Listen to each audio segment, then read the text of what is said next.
Right, I'm going to make a couple of buddy burners. So, this is how I make mine. What have we got here? Gourmet cat food tins washed out. You can use tuna tins or whatever. These are quite small.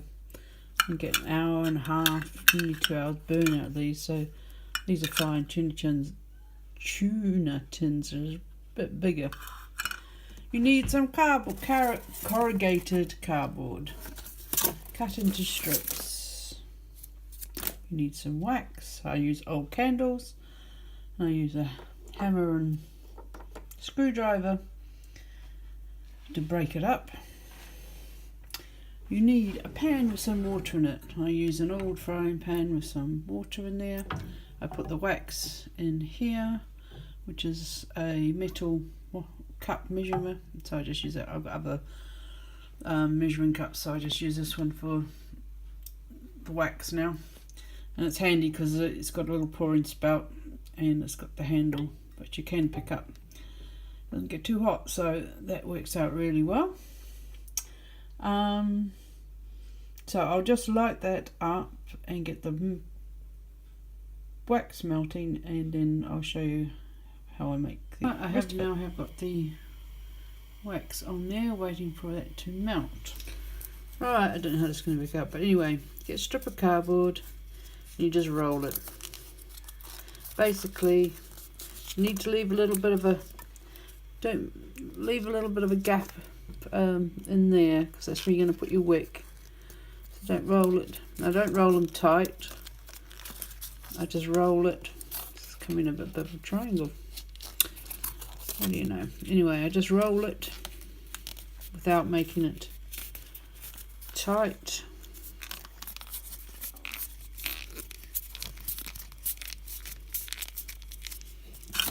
And the strip.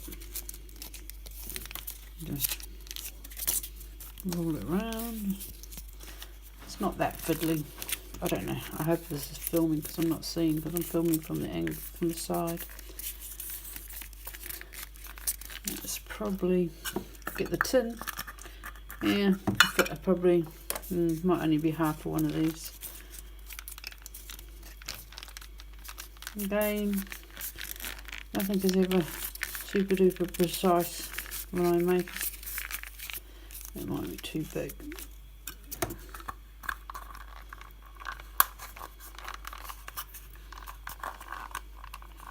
Just a tad. There's my scissors. Oh no, it's all unravelling. Right, I've re-ravelled it. I proceeded to knock the camera over while I was trying to do it. So anyway, let's see. It's not as tight as I had it last time either. So it probably won't fit again. Anyway, that's it, half one.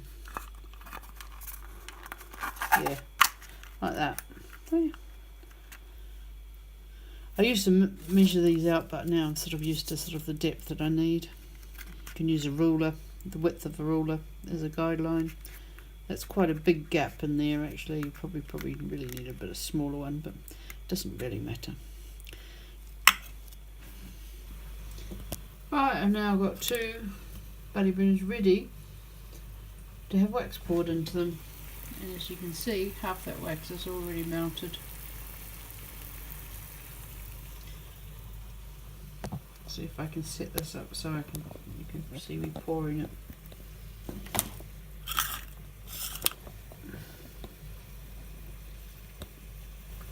Oh, while we're waiting, you need 2 little tiny strips like this.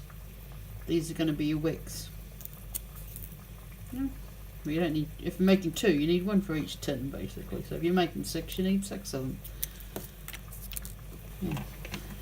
Right, all that wax, see, hasn't melted yet. Got some pouring things on this side, but never mind. So all you do is just pour the wax over that, and I'll get the rest of it melted. You just spill a bit on the bench, but it lifts up once it's gone hard. I'll just melt it down again. Got a bit more melted, and so I'll just see if I can finish one off. Might be too much wax on that one. Oh, that's soaking down. What, as the pan's boiling, if the water gets low, I just top that up as well. I think it's in theory to stop the wax burning if you just put the wax straight onto heat. Yeah, I think that one's possibly, it's a big gunk in that one, yeah. Yeah, so what you do then, you get this, now this is really technical, you fold it in half, like that, open the end at the top, push it down, usually use a pencil or a knife or something, just to pop, oh, too far, told you it was technical.